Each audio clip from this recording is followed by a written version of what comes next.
Assalamualaikum warahmatullahi wabarakatuh. Alhamdulillah nahmaduhu wa nasta'inuhu wa nastaghfiruh wa na'udzu billahi min syururi anfusina wa min sayyiati a'malina. Man yahdihillahu fala mudilla lahu wa man yudlil fala hadiya lahu. Asyhadu an la ilaha illallah wahdahu la syarika lahu wa asyhadu anna Muhammadan 'abduhu wa rasuluhu sallallahu alaihi wa ala alihi wa sahbihi wa sallam. Allahumma 'allimna ma yanfa'una wanfa'na bima 'allamtana wa zidna 'ilma. Alhamdulillah wa syukurillah ayyuhal ikhwah wal akhwat, teman-teman rahimani wa rahimakumullah.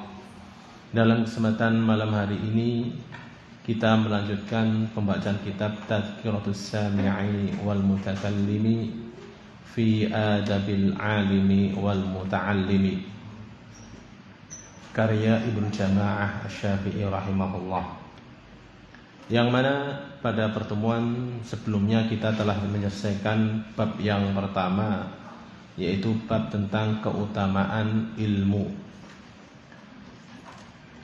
Dan biidznillah ta'ala kita akan memasuki bab yang kedua. Qala al-muallif rahimahullahu ta'ala al-bab ats-tsani. Naam, siapa yang membaca? Bismillahirrahmanirrahim. Al-bab ats-tsani fi adabil 'alimi fi nafsihi wa mura'ati talibihi wa darsihi wa fihi thalathatu fusulin. Al-fasl awal fi adabihi fi nafsihi wa huwa 12 naw'an. An-naw'ul awwal dawamu muraqabatillahi ta'ala fi sirri wal 'alani wal muhafadatu 'ala khawfihi fi jami'i harakatihi wa sakanatihi wa aqwalihi wa af'alihi. Fa innahu aminun ala ma uti'a minal ulumi wa ma muniha minal hawasi wal fuhumi. Qala Allah ta'ala, ya ayyuhalladzina amanu la takhunu Allaha wa rasulahu wa takhunu amanatikum wa antum ta'lamun. Wa qala ta'ala, bimastuhfidu min kitabillahi wa kanu 'alaihi syuhada fala takhshawun nasa wakhshawun. Wa qala asy-Syafi'i laisa al-'ilmu ma hufidha al-'ilmu ma nafa'a. Hasbuk.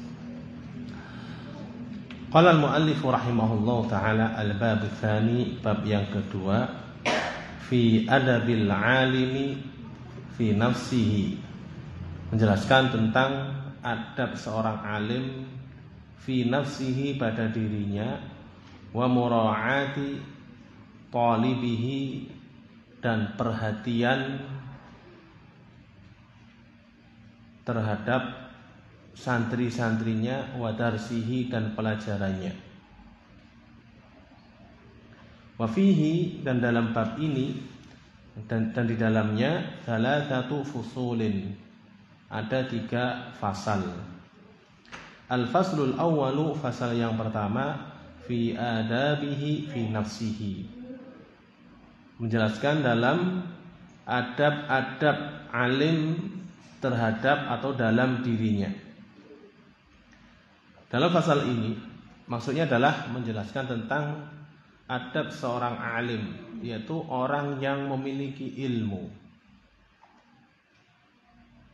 Dan adab ini berkaitan dengan diri dia, tidak berkaitan dengan santrinya atau berkaitan dengan yang lainnya. Akan tetapi bagaimana seorang alim itu memiliki adab dalam dirinya yang harus selalu dia jaga. Qala al-muallif rahimahullahu ta'ala wa huwa 12 naw'an. Dan dia, itu fasal awal, 12 naw'an, ada 12 macam. Di sini mu'allif rahimahullah ta'ala akan menjelaskan tentang adab seorang alim dalam dirinya, dan di situ ada 12 macam adab yang harus diperhatikan dan dijaga oleh seorang alim yang memiliki ilmu. An-naw'ul awwalu, macam yang pertama, dawamu muraqabatillahi ta'ala, selalu atau senantiasa mengawasi Allah Ta'ala fi sirri, dalam sirnya, dalam kesendiriannya, wal alani, dan dalam terang-terangannya. Maksudnya adalah bahwa hendaklah seorang alim itu selalu memperhatikan Allah Subhanahu wa Ta'ala, selalu mengingat Allah Subhanahu wa Ta'ala, dan mengetahui bahwa Allah memperhatikan dan mengetahui dirinya, baik dalam kondisi sir, yaitu dalam kondisi tersembunyi, dalam kondisi menyendiri, dalam kondisi tidak ada orang lain yang melihat dia, ataupun dalam kondisi hatinya. Karena sir di sini ada kalanya berkaitan dengan ruang dan waktu yang mana dia sendirian, atau berkaitan dengan batinnya yang ada di dalam hatinya. Kedua-duanya adalah sir. Yang satu sir di dalam hatinya, tidak ada yang mengetahui kecuali Allah dan dirinya. Dan sir dalam kondisi tidak ada orang lain yang bersama dia ketika menyendiri. Wal alani, dan kondisi terang-terangan, ketika ada orang lain yang melihat dan memperhatikannya.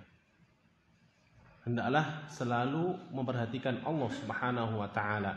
Bagaimana seorang alim memperhatikan Allah Subhanahu wa Ta'ala? Yaitu dengan memperhatikan perintah-perintahnya dan memperhatikan larangan-larangannya, dan juga memperhatikan hukum-hukum Allah Subhanahu wa Ta'ala serta tuntunannya. Maka siapapun yang memperhatikan perintah-perintah Allah, kemudian dia menjaganya, memperhatikan larangan-larangan Allah, kemudian dia menghindari dan meninggalkannya, maka sebenarnya dia adalah telah memperhatikan Allah Subhanahu wa Ta'ala. Qala al-mu'allif rahimahullah ta'ala, wal muhafazatu ala khaufihi, wal muhafazatu, dan menjaga ala khaufihi, atas rasa takutnya, fi jami'i harakatihi, dalam semua gerak-geriknya, wasakanatihi, dan diamnya, wa aqwalihi, dan ucapan-ucapannya, wa af'alihi, dan perbuatan-perbuatannya. Fa innahu aminun ala ma udi'a minal ulum, karena sesungguhnya dia, yaitu seorang alim, itu adalah amin, orang yang terpercaya atas apa yang telah dititipkan dari ilmu-ilmu. Wa ma muniha, dan apa yang telah dianugerahkan minal hawasi, dari panca indera, wal fuhumi, dan pemahaman. Maksudnya adalah, yaitu hendaklah seorang alim, seorang yang memiliki ilmu itu selalu menjaga rasa takutnya. Dan rasa takutnya ini selalu muncul dan menyertainya, yaitu takut kepada Allah Subhanahu wa Ta'ala. Karena rasa takut ini adalah penghalang yang menghalangi seseorang dari melakukan maksiat, dari melakukan maksiat.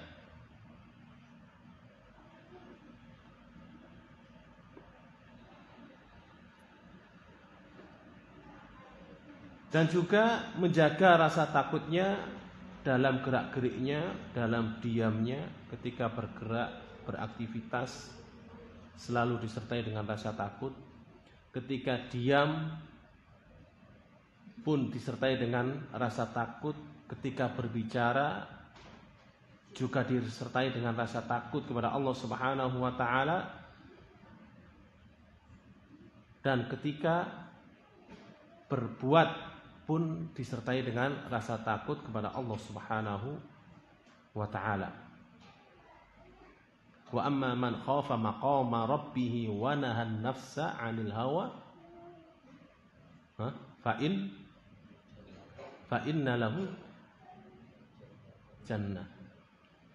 Ini adalah orang yang selalu menjaga rasa takutnya kepada Allah Subhanahu wa taala.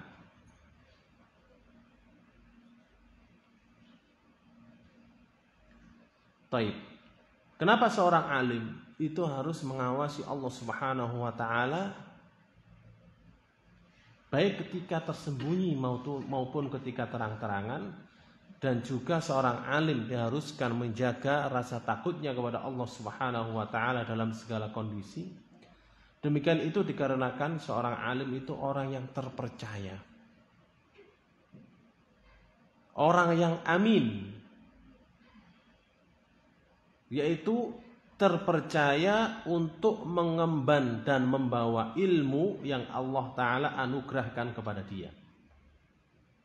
Karena Allah Subhanahu wa taala tidak memberi ilmu seseorang kecuali karena orang tersebut terpercaya di hadapan Allah Subhanahu wa taala. Dan juga alasan lain karena nikmat yang Allah Ta'ala anugerahkan kepada dia dari panca indera dan juga dari pemahaman. Sehingga dengan panca inderanya dia menjaga dirinya, dan dengan pemahamannya dia menjaga agamanya.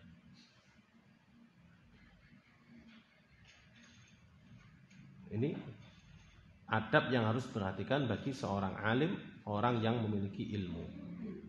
Hal ini berdasarkan firman Allah Subhanahu wa taala, qala Allah taala, ya ayyuhalladzina amanu la takhunu Allah war rasula wa takhunu amanatikum wa antum ta'lamun.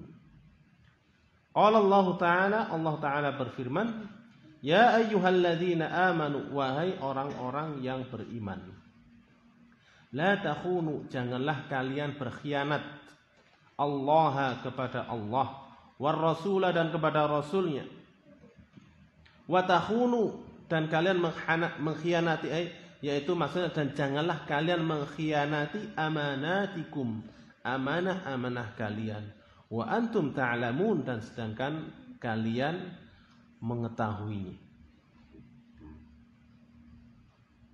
Dalam ayat ini Allah Subhanahu wa taala melarang orang-orang yang beriman untuk melakukan khianat, terkhusus khianat terhadap atau kepada Allah Ta'ala dan khianat kepada Rasulnya.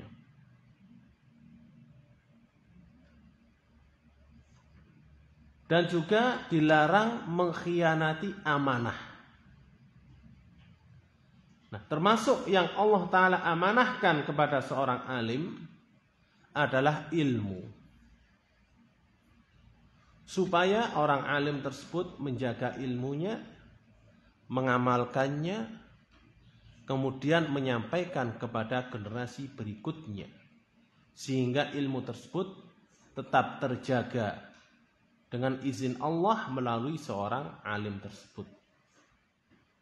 Dan demikianlah seterusnya para ulama dari generasi ke generasi mereka menurunkan ilmunya.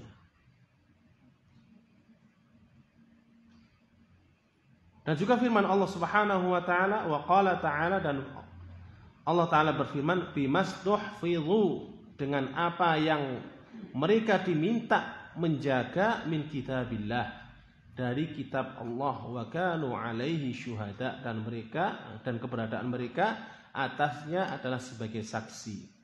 Fala takhshawun nasa, dan janganlah kalian takut kepada manusia, wakhshawni, dan takutlah kepadaku.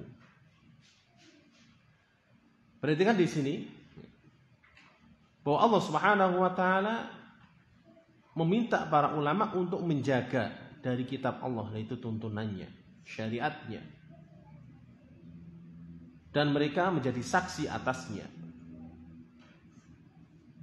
Ini menunjukkan bahwa seorang alim telah diberi amanah. Dan amanah tersebut adalah ilmu yang dia miliki. Wa qala Syafi'i, Al-Imam Syafi'i rahimahullah mengatakan, laisal ilmu ma hufidha. Bukanlah ilmu apa yang dihafal. Al-ilmu ma nafa'a. Ilmu adalah apa yang bermanfaat. Maksudnya adalah bahwa yang dimaksud dengan ilmu yang memiliki keutamaan, ilmu yang disebutkan dan dianjurkan oleh Allah Subhanahu wa taala dan dianjurkan oleh Rasulnya SAW untuk dipelajari dan dikaji, itu adalah ilmu yang bermanfaat, bukan ilmu yang dihafal. Karena ilmu yang bermanfaat itu adalah ilmu yang menetap di dalam hati dan diamalkan melalui lisan dan perbuatan. Sedangkan ilmu yang dihafal itu hanya ilmu yang ada di dalam hati dan tidak tampak dalam amal dan ucapan. Itulah yang dimaksud dengan ilmu yang memiliki keutamaan, yaitu ilmu yang bermanfaat. Adapun hanya sekedar menghafal, maka benda mati pun bisa menghafalnya, bahkan lebih canggih daripada kita. Ya. Benda mati ukurannya cuma 15 cm kali 5 cm kali 10 cm bisa menyimpan, menghafal apa? Ratusan ribu kitab. Bahkan orang yang hanya menghafal saja itu dicela oleh Allah Subhanahu wa taala. Itu seperti ahli kitab. Allah taala mencela ahli kitab yang hanya menghafal saja. Matsalul ladzina hummilut taurata tsumma lam yahmiluha kamatsalil himari yahmilu asfara. Permisalan ahli kitab yang diberi beban untuk membawa kitab, menghafal dan menjaganya, itu seperti himar. Himar yang mengangkut, keledai yang mengangkut kitab-kitab, tapi tidak memahami isinya. Dia hanya bisa menjaga, tapi tidak tahu cara mengamalkannya. Nas'alullah ta'ala nas'alullah ta'ala an yanfa'ana bima 'allamana. Baik. Qala al-mu'allif rahimahullah ta'ala wa min dzalika, na'am. Qala al-mu'allif rahimahullah ta'ala wa min dzalika dawamus sakinati wal waqari wal khushu'i wat tawadhu'i lillahi wal khudu'i wa mimma kataba Malikun ila Rasyidi idza 'alimta 'ilman falyura 'alaika ilmuhu wa sakinatuhu wa samtuhu wa waqaruhu wa hilmuhu liqaulihi sallallahu alaihi wasallam al-ulama'u warasatul anbiya'i wa qala Umar radhiyallahu anhu ta'allamul 'ilma wa ta'allamu lahu as-sakinata wal waqara wa 'anis salafi haqqun 'alal 'alimi an yatawadda'a lillahi fi sirrihi wa 'alaniyatihi wa yahtalisa min nafsihi wa yakifa 'ala ma ushira 'alaihi. Qala al-mu'allif rahimahullahu ta'ala wa min dzalika, dan termasuk dari hal itu, yaitu dari macam yang pertama, minan nau'il awwal, dawamus sakinati, selalu tenang, tidak banyak bergerak tanpa hajat, tidak banyak tengok tanpa hajat, wal waqar, dan selalu wibawa, wal khusyu' dan khusyu', wat tawadhu'i lillah, dan tawadhu untuk Allah wal khudu'i dan tunduk. Ini adalah termasuk adab seorang alim terhadap dirinya. Dia harus selalu menjaga sakinahnya. Sakinahnya dalam berbicara, sakinahnya dalam beraktivitas. Sakinah dalam berbicara itu adalah memperhatikan pembicaraannya apakah bermanfaat atau tidak, atau menimbulkan madarat atau tidak.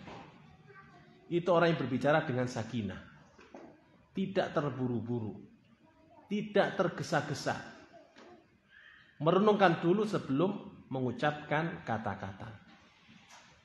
Ini sakinah dalam berbicara, sakinah dalam berkata-kata. Antum akan melihat ya, orang yang berbicaranya dengan sakinah dan tanpa sakinah. Orang yang berbicara sakinah itu tepat, singkat bicaranya. Karena apa? Dia tidak berbicara kecuali sesuai dengan kebutuhan. Dan dia tidak berbicara kecuali sesuatu yang bermanfaat. Ini orang yang berbicara secara sakinah. Sakinah bukan berarti diam tanpa bicara, tidak. Sakinah itu tidak tergesa-gesa, tidak terburu-buru. Demikian juga dalam aktivitas. Itu dengan tenang, penuh dengan makna. Makanya Rasulullah SAW memerintahkan umatnya, terutama para sahabatnya, ketika mendengar iqamah dikumandangkan, wa idza uqimatis shalah fa alaikumus sakinah. Kalau salat sudah ditegakkan, tetaplah sakinah, tenang. Yaitu ketika berjalan menuju masjid itu tetap tenang, tidak tergesa-gesa. Ma adraktum fasallu wa ma fatakum fa'atimmu. Apa yang kalian dapati sholatlah dengan artian kalau nggak ketinggalan sholatnya bersama imam. Kalau ketinggalan sempurnakanlah. Ini sakinah. Sakinah dalam bergerak itu tidak tergesa-gesa, tidak terburu-buru. Wal waqar dan wibawa. Seorang alim harus menjaga kewibawaannya. Karena apa? Seorang alim yang menjaga kewibawaannya itu sama dengan memuliakan dan menjaga ilmu yang ada di dalam dadanya.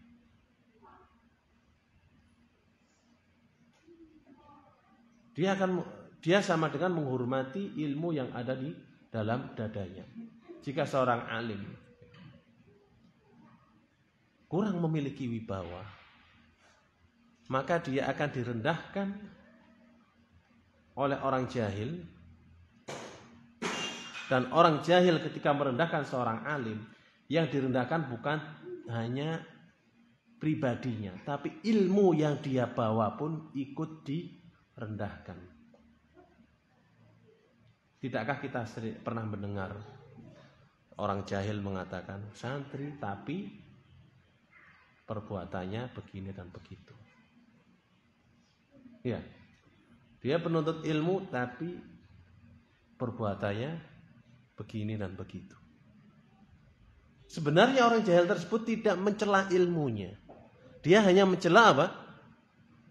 Pribadi orang tersebut karena kelakuannya. Akan tetapi dikarenakan orang tersebut memiliki ilmu dan membawa ilmu, maka apa yang dibawa oleh orang tersebut pun ikut dicela. Dan dalam kondisi seperti ini, siapakah yang bertanggung jawab pertama kali terhadap terhinanya ilmu tersebut? Orang alim itu sendiri, bukan orang jahil. Karena orang alim itulah yang menyebabkan ilmu tersebut dihina. Maka kewibawaan seorang alim, kewibawaan seorang santri tetaplah dijaga. Jangan sampai seorang santri, seorang penuntut ilmu, seorang alim itu wibawanya jatuh di hadapan orang awam. Bukan karena sombong, tapi karena untuk memuliakan apa? Ilmu yang dia bawa. Memuliakan ilmu yang dia kaji setiap hari. Wal khusyuk dan khusyuk. Khusyuk di sini adalah tenangnya hati dan anggota badan. Fokus. Wa tawadhu lillah, dan tawadhu untuk Allah. Tawadhu untuk Allah Subhanahu wa taala itu adalah menerima dan tidak menentang apapun yang Allah taala tetapkan dalam syariatnya. Siapapun yang berserah diri dan menerima ketetapan Allah taala, maka dia adalah orang yang tawadhu. Dan siapa yang menentang dan menolak ketetapan Allah Ta'ala dalam syariatnya, maka dia adalah orang yang takabur, orang yang sombong. Wal khudu, dan tunduk. Tunduk terhadap ketetapan Allah Ta'ala dalam syariatnya. Qala al-mu'allif rahimahullah ta'ala, wa mimma kataba Malikun ila Rasyid. Wa mimma, dan termasuk dari apa kataba yang telah ditulis Malikun oleh Imam Malik ila Rasyid kepada Harun ar-Rasyid, yaitu Khalifah al-Abbasiyah yang terkenal dengan kebijaksanaannya, terkenal dengan cintanya dia terhadap para ulama. Harun ar-Rasyid rahimahullah itu salah satu khalifah yang mencintai para ulama. Banyak sekali para ulama yang dekat dengan beliau. Termasuk di dalamnya adalah Imam Malik. Sampai Imam Malik menyurati beliau. Ini menunjukkan kedekatan antara Imam Malik dengan Harun ar-Rasyid. Baik. Imam Malik mengatakan, idza alimta ilman, jika kamu mengetahui satu ilmu, fal yura alaika, fal yura, maka hendaklah terlihat alaika, atas dirimu, ilmunya, wasakinatuhu, dan ketenangannya, wasamtuhu, dan perilakunya, wawaqaruhu, dan kewibawaannya, wahilmuhu, dan kesabarannya. Ini qaulihi sallallahu alaihi wasallam, karena sabda Nabi sallallahu alaihi wasallam, al-ulama'u, para ulama, warasatul anbiya, adalah pewaris para nabi.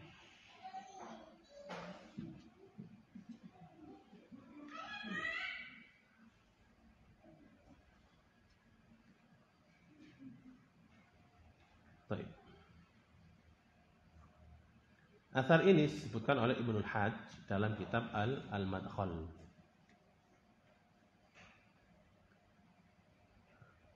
Risalah ini atau surat yang ditulis oleh Imam Malik kepada Harun ar-Rasyid tentang nasihat, yaitu hendaklah kalau mengetahui satu ilmu, itu ilmu tersebut terlihat bekasnya.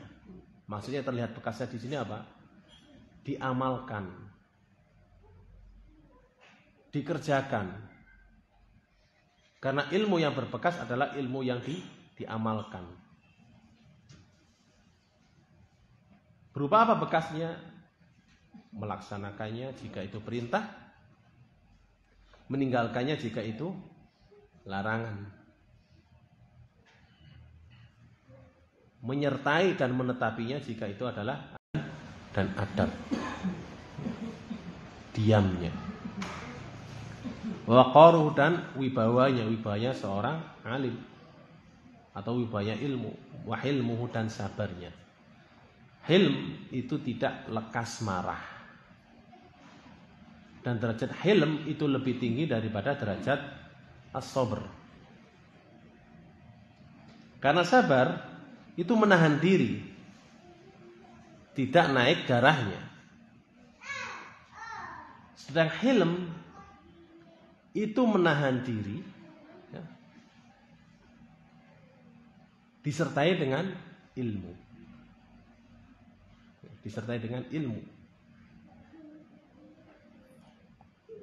Baik. Qala al-mu'allif rahimahullahu taala wa qala Umar radhiyallahu anhu. Umar radhiyallahu anhu mengatakan ta'allamul ilma, belajarlah kalian al-ilma, ilmu, wa ta'allamu lahu, dan belajarlah untuknya as-sakinata wal waqara. Sakinah, tenang, wal waqara, dan waqar, yaitu kewibawaan.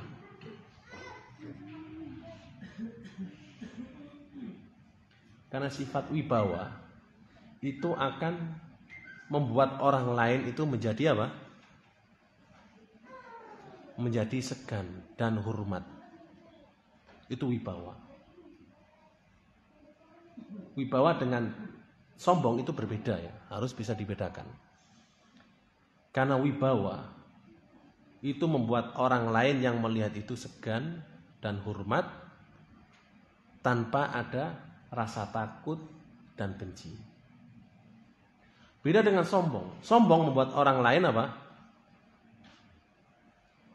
Menjauh, takut dan benci.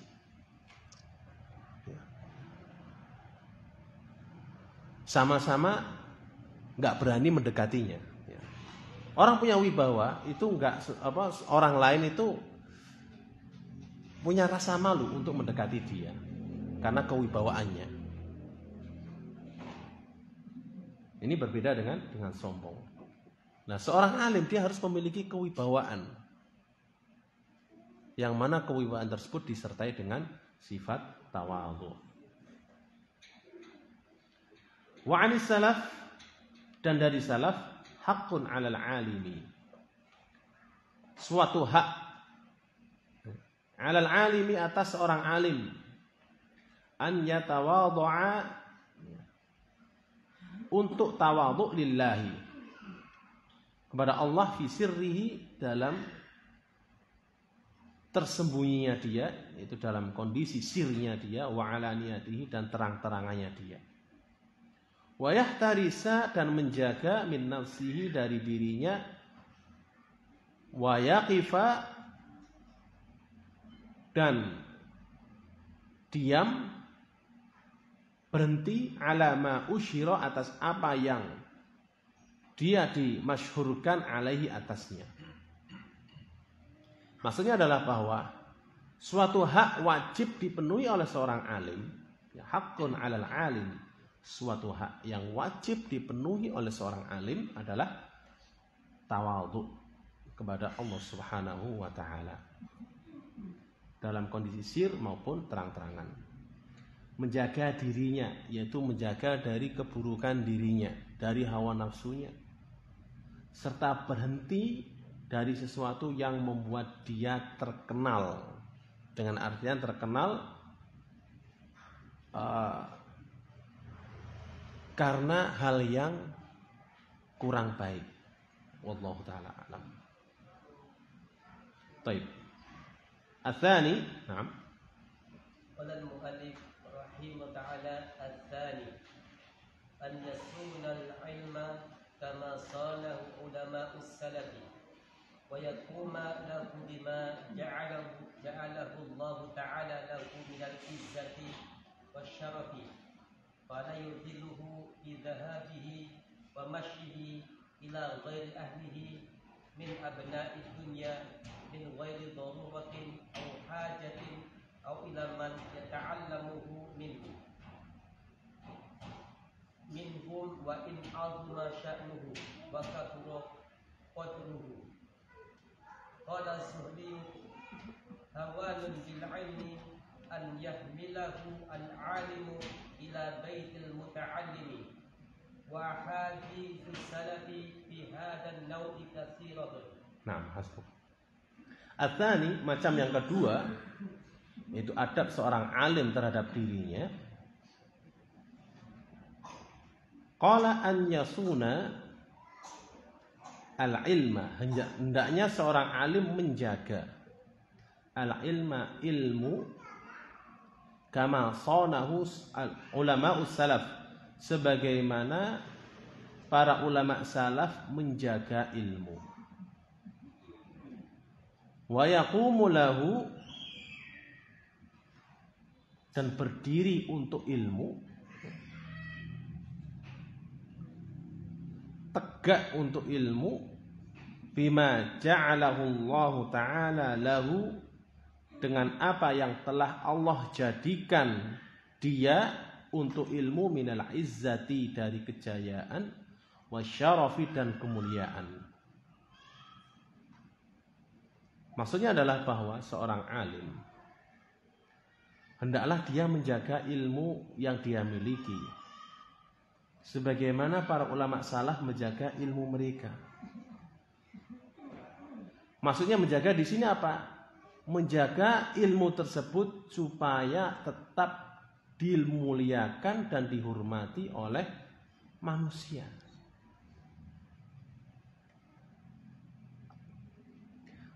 Nah, manusia itu menghormati ilmu dengan menghormati para pembawanya, para pengembannya.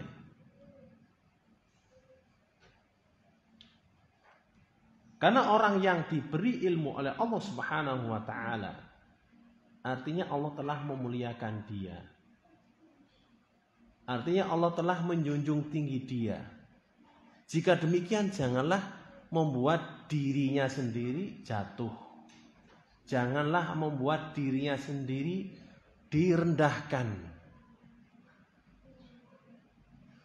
Karena kalau dirinya sendiri dibiarkan jatuh, dibiarkan direndahkan, otomatis ilmu yang dia bawa pun akan ikut serta dijatuhkan dan direndahkan.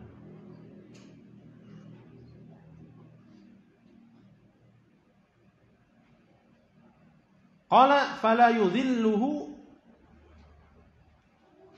bidhahabihi wa mashihi ila ghairi ahli.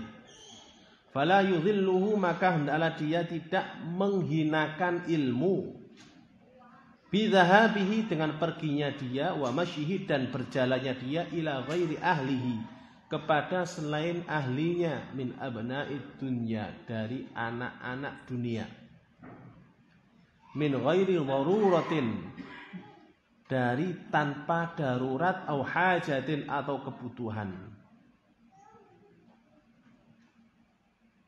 au ila man yata'allamuhu minhum, atau kepada orang yang mempelajarinya dari ilmu, minhum, dari anak-anak dunia. Wa in azuma sya'nuhu, meskipun besar kedudukannya. Wa in azuma, meskipun agung, sya'nuhu, kedudukan dia, wa kabura, dan besar, qadruhu, kadar dia, yaitu kemuliaan dia atau kedudukan dia atau jabatan dia. Maksudnya adalah itu kalau memang benar seseorang itu telah memiliki ilmu, artinya Allah telah memuliakan dia, maka janganlah menghinakan diri sendiri yang mengakibatkan ilmu tersebut terhina. Bentuknya seperti apa? Yaitu mengajarkan ilmu kepada orang yang tidak, atau kepada orang yang bukan ahlinya. Kepada orang yang bukan ahlinya. Siapa orang yang bukan ahlinya? Orang yang tidak mau menghormati ilmu. Orang yang jahil, tidak mau menghormati ilmu. Orang yang tidak membutuhkan dan cenderung menghina ilmu, jangan diajarkan kepada mereka. Kenapa? Ketika antum mengajarkan kepada mereka, mereka akan apa? Mencemooh kamu dan mencemooh ilmu yang kamu miliki.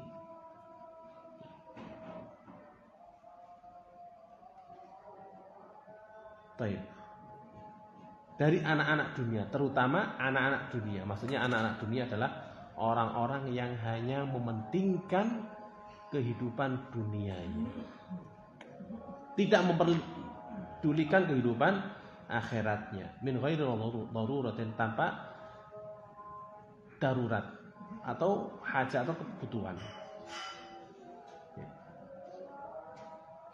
Jadi jangan merendahkan, menawarkan diri untuk mengajari orang yang hanya mementingkan dunia. Itu menghinakan diri kita.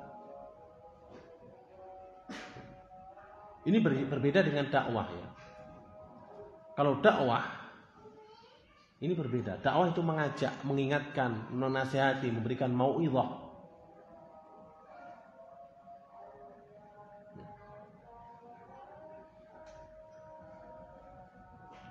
Baik. Atau mendatangi santrinya. Seorang guru mendatangi santrinya untuk mengajarkan ilmu. Ini enggak layak dan enggak patut. Ini enggak sopan. Yang mana seharusnya sebaliknya. Santri yang mendatangi gurunya. Ya. Maka termasuk sesuatu yang tidak sopan. Itu mengundang seorang alim ke rumahnya untuk apa? Mengajari dia. Ini enggak sopan sebenarnya. Beda halnya kalau mendatangi masjid ya. Belajar di masjid, ketemu di masjid, ini memang masjid adalah tempatnya belajar. Yang dimaksud di sini adalah orang kaya raya merasa punya uang, dia milih ustadz siapa, alim siapa yang dia inginkan, dibayar supaya datang. Ini dari sisi si kaya, gak punya adab dan gak punya sopan. Dan dari sisi si alim tersebut, kalau memenuhi panggilan tersebut, sama dengan merendahkan dirinya yang berimbas kepada direndahkannya ilmu yang dia bawa. Wah, dia alim gampang dan bisa dibayar. Ketika antum memiliki ilmu syariat, ilmu Al-Quran dan Sunnah, kemudian antum dikatakan itu bisa dibayar, perasaan antum gimana? Terhina kan? Terhina. Maka janganlah menghinakan diri yang berimbas kepada terhinanya ilmu yang dimiliki. Wa in azuma sya'nuhu, meskipun besar kedudukan dia, agung jabatan dia. Sampai dinukil dari sebagian ulama salaf, ketika dipanggil oleh pejabat untuk datang ke rumahnya, dijawab gimana? Jawabnya gini, mali walahu. Apa urusan saya dengan dia? Pergi. Enggak diurus. Ketika undangan tersebut adalah bukan sesuatu yang darurat dan penting.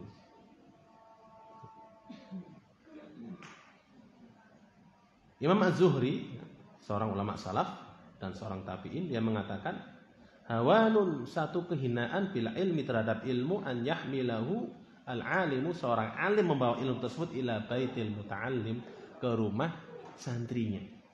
Wa hadithu salafi hadha naw' kathiratun, dan hadis-hadis atau pembicaraan salaf terhadap dalam macam ini itu sangatlah banyak. Di antaranya adalah permisalan yang terkenal di antara Syekh bin Baz dan Syekh Muhammad Al-Amin Shinqiti rahimahumullah taala.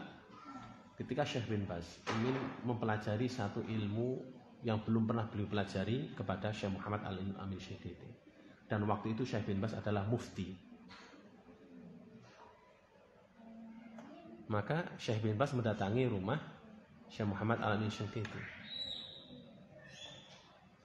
Ketika didatangi dan mengungkapkan ingin belajar satu ilmu tersebut, Syekh Muhammad Al-Amin Shinqiti mengatakan, enggak engkau beritahu biar saya yang datang ke kantor engkau, kantor Anda. Gitu. Syekh bin Baz mengatakan apa? Al-ilmu yu'ta, al-ilmu la ya'ti, al-ilmu yu'ta wala yu'ta ilaihi wala ya'ti. Ilmu itu didatangi, bukan mendatangi. Al-ilmu yu'ta ilaihi wala ya'ti.